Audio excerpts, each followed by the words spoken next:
Thanks for joining us here at Book Blather. If you're new here, I'm Dave, this is Olive, and we try to have a little fun while we mostly talk about books to help spread the joy of reading. So we're already into February, so I wanted to jump on here and give you an idea of what we read in January, so we don't get too far behind here. Oh, I got a few videos to do. But we didn't read as much as we had wanted in January because my daughter was home from college, so, working during the day, spending time together at night every night. So didn't read too much, but we did read a few things in January. So the first book we read is Tarzan the Untamed by Edgar Rice Burroughs. So these are all very old. I forgot to check the publication date of this one, but it's, I don't know, it had to be 1930s, 1940s. These are all very, very old. Edgar Rice Burroughs wrote 24 Tarzan books, and we have been buddy reading these with our good buddy Dia over at Novel Idea, right, Olive? And so this is the 7th book in the series, and we've, once again, had a very good time with this. I don't know if we'll read all 24, but probably. I think that's our plan, as long as they keep being good. So this one, as I tell you about this book, certain assumptions will be made, and I will just speak about them that way so as not to spoil anything for you. But at this point in time, throughout the books, Tarzan becomes, civilized, and he has this estate in West Africa, this land where he lives with Jane and a number of locals that work with him and protect the area and everything. And so the war is going on, and this starts off with when Tarzan was not there, German troops came through and just annihilated his property and killed the locals that, reside on the estate and killed Jane. And Tarzan comes back to this absolute devastation. So this sets him off on this quest of revenge. And so it's a pretty cool story with a couple different aspects. This is probably not my favorite Tarzan book. That will probably always be the first one. But this is like in the top half of the ones that I've read so far.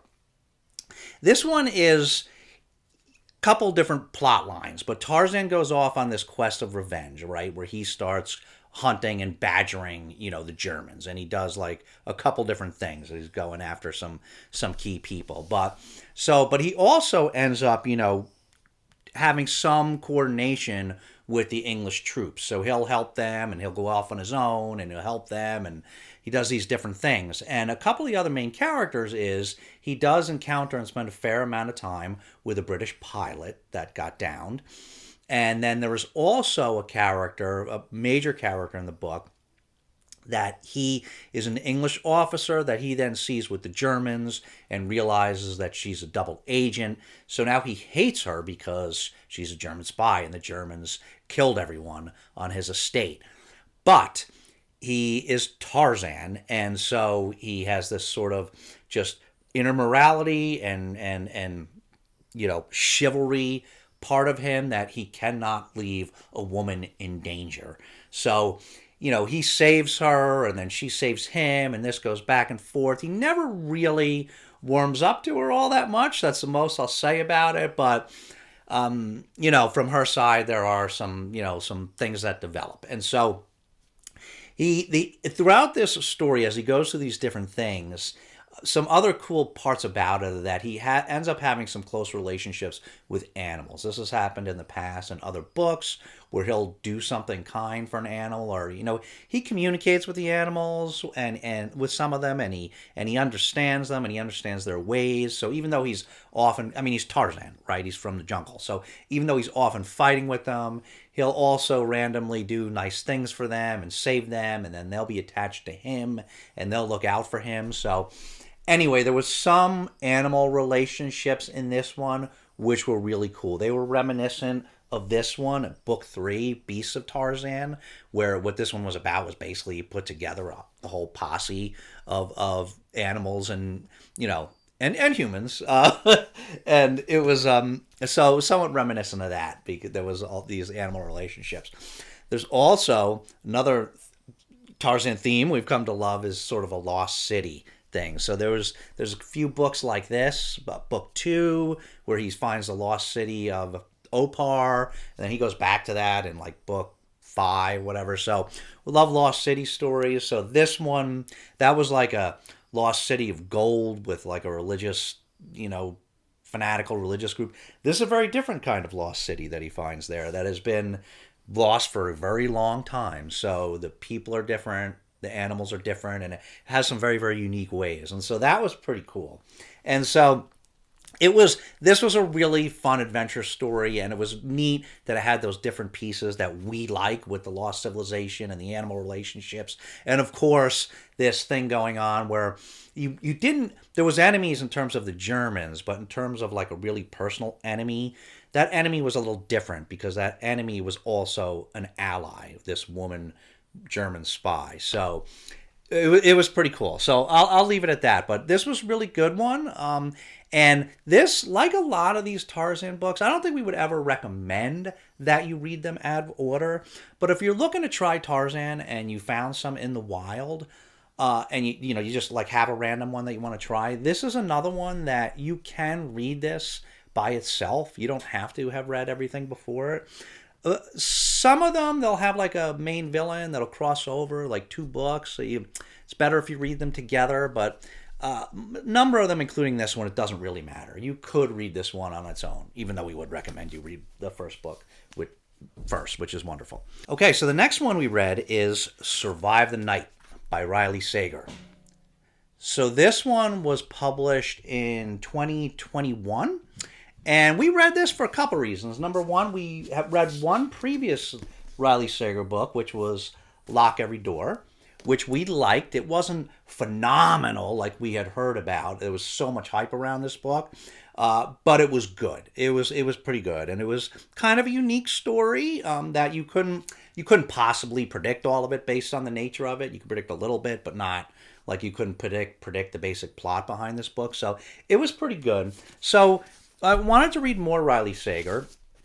Have a few of them because I found them in the wild. And then my daughter, when she was home for Christmas break, she was going to read this because she got some Riley Sager books for Christmas. So we buddy read this. The first buddy read I did with my daughter, and it was a lot of fun. It was a really good time. Of course, she blew me away. She read way faster than I did, but we did our best. And so this was pretty good. What this is about is a woman that she's in college, and her roommate and friend in college had just recently been murdered. And she partially blames herself. I'm not going to tell you that. That's part of the story, but she partially blames herself for it, and she just needs to get away. And, she has friends there and her boyfriend's there, but she just can't stand to be there anymore, and she just has to go home. And she's telling herself and her boyfriend that it's a break, but she knows it's probably not a break, and she's probably leaving for good. But she wants to get out of there right away. The semester's not over yet, and so she's looking up on the ride board to see if there's somebody else going that way that she could share a ride with. And sure enough, our other main character appears, and he says he is going in that direction if she wants to, hop along and I think share gas or whatever. So she does it, and they go on this ride. And so this Survive the Night, this is their ride, and it mostly takes place over the course of this one very long night. And so there's a lot going back and forth. She's somewhat knows herself to be somewhat partially unreliable because she had developed this skill when she was younger. Her parents had died, so she kind of just goes into this fantasy like movie land and envisions like she kind of like alternates her own reality and just pictures herself like living in a movie picture instead of being present in the real time. And she knows she does this, and so there's some of that happening, right? And then so there's all this dialogue that she's engaging with this guy that she's riding with, right? And of course the whole story is like, well, her friend had been killed by this campus killer, right? So the whole story is like, oh, is the guy driving the car the campus killer? But of course he can't be the campus killer, right? Because that would be too obvious. So it's interesting that little issue gets strung along for this whole book. You wouldn't think that could sustain a whole book, but it does. And so she has all this interaction with him, and so he's saying different things that she doesn't know if she can trust. She's seeing and hearing different things herself that she doesn't know if she can trust herself because of the way that she is. And so, and they have a couple stops along the way, and different things happen. And so I will tell you that I predicted this. I predicted pretty much the whole thing at page 50, right? And it's like, what is this, 300 and a little over 300 pages. So I predicted pretty much the whole thing early, but my daughter did not. And there was one one major detail that I didn't predict, but I thought that part was a cheat actually on Sager's part, because when I found out that thing, I was like, no, that doesn't jive with the way the dialogue went previously, and what that person said. That doesn't work. And I went back actually and reread that portion, and I talked to my daughter about it, made her reread the portion, and we're like, that's not, like, I think it cheated. I don't think that's fair if you say something that doesn't jive then with the person's behavior, like they can't be consistent just to throw you off the trail. You know what I mean? I don't know. I consider that a cheat. And I thought it was a cheat. I didn't think it was fair. But my daughter didn't. My daughter thought it was arguably could still be construed as consistent. I don't think so. I didn't. I thought it was a cheat. But I don't know. You should read the book and tell for yourself and decide for yourself, because it is still a really good book, even though I predicted a lot of it. It was still enjoyable, right? And there's all these little details along the way that it's still, everything that's happening is still kind of throwing. You still never know for sure. Turned out I happened to be right, but it's you don't know for sure as you're reading it. And it was exciting. It was a thrill ride. And like I said, the whole thing happens really just in one day. So it's you're there. She has a lot of flashbacks, but you're just seeing, a lot happen. There's a lot happening really quickly. You're like living it real time. So it was pretty good. I mean, I definitely think it's worth reading. It wasn't as complex, I don't think, as Lock Every Door.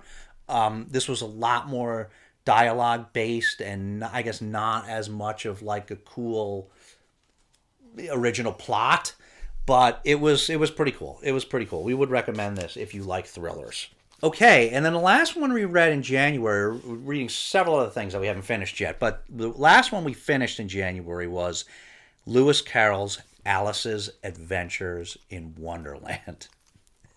And so this was published originally in 1865, and so probably many of you have read this already. I already knew the story, of course, from watching the Disney cartoon a bunch of times with the kids and stuff. So, of course, I know the basic story, as I think most people do. But I realized I had never read this before. And I picked this up. I decided to start picking up, just whenever I see, like, penguins that I'm somewhat interested in that are in, like, great condition. You always see penguins out in the wild. A lot of them are in crappy condition. But I said, whenever I see ones that look brand new, for $1 or a couple bucks, I'll pick them up. And this was one of them that I picked up a while ago. So it's been sitting there, and I'm like, you know what? I don't think I've ever read that, and I should read that. I feel like reading that. So it wasn't one I had planned on, but I just picked it up and read it. And I am so glad that I did, even though I know the story. So just on the chance that you don't know Alice's Adventures in Wonderland, what this is about is a little girl that's sitting on like the bank with her sister, and she's bored, and then all of a sudden she sees a rabbit go by, right? So she follows the rabbit, and she sees the rabbit jump in a big rabbit hole, and she decides to follow the rabbit down the rabbit hole. And when she goes down there, just absolute nonsense ensues. And so that's what this book is. This book is considered literary nonsense, that kind of small genre of stories and books that are just absolute nonsense. Like, that's the point of the story. So that's what this is. When she goes down there, and there's all this crazy, unreasonable stuff. Like, I don't want to give too much away in case you haven't read it, but all these different things. Like, she eats or drinks things and gets bigger and smaller in size. She meets all these animals and all these different people that are just really strange, just have these things that just totally not set in reality. And the dialogue is really cool. There's just all this funny dialogue. And that's the thing about this story is like, even though I knew it, I kept chuckling. I had no idea it was so funny. Like, it was really funny, like all the dialogue, and I kept giggling as I was reading through this.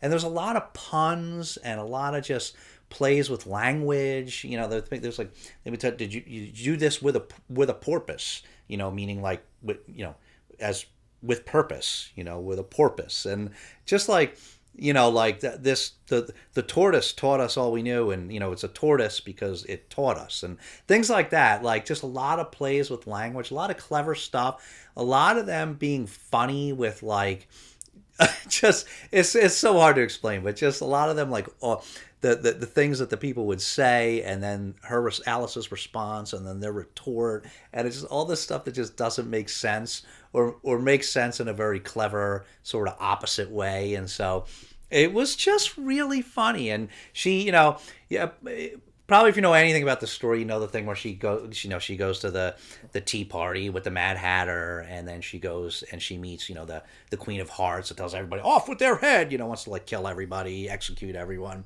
But there were parts that I didn't know, like from the you know, like there's like a lot of the beginning, it's a lot of interaction with talking animals that she has, and I didn't remember that from like the old Disney cartoon movie, and maybe it wasn't in there or not, but yeah, if you haven't read it, even if you know the story, I will highly recommend reading this. It's not that long, and it was very, very much worth it. This is also a really nice format to read it in, this Penguin Classics version, because this, first of all, this has numerous things in it. It has Alice's Adventures in Wonderland, but also has Through the Looking Glass, and it has a couple of things I didn't know about. Alice's Adventures Underground, which is a shorter story, and Alice on the Stage. And it also has like 100-page introduction if you're like really into commentary. I didn't read the introduction. I decided I don't read introductions anymore, because a couple times I read introductions first, trying to be like the responsible reader, and they ruin things. I don't know why they always ruin things in the introductions. So I don't read introductions anymore. Maybe I'll read it now after I've read the story. I'm not sure. But if you're into that, it has like a 100-page introduction before it even gets started. So this is a really cool format. But more importantly, the story itself, it was chock full of illustrations throughout it. You know, so like there's the Mad Hatter.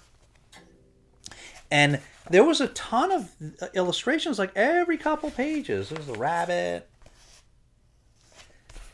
I just want to give you an idea, a few of these, because this really added to the story for me, you know, like having all these illustrations right there.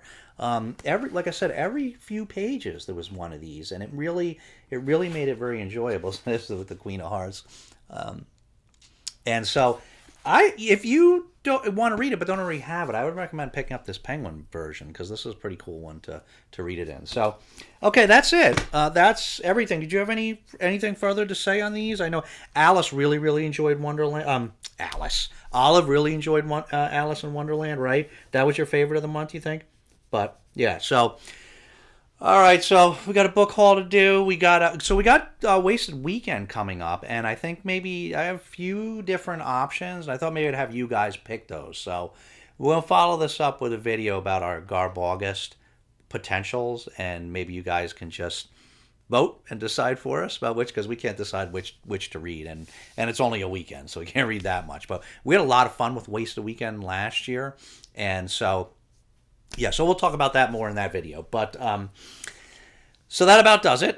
We are in the middle of a bunch of books. We don't usually like to do that, but that's the way we've been doing it lately. Like, we're reading just like a bunch of books at the same time, plus an audiobook in the car and a Kindle at night when we go to sleep. And so, but it's working. So we're in the middle of a bunch of things, and so yeah, that's that. So okay, so as always, thanks so much for watching. If you have read any of these books, or you're thinking about reading these books, leave us a comment and let us know. We'd always love to hear from you. And if you don't have anything substantive to say, you can always leave Olive a puppy emoji, because she does always like to see those, right?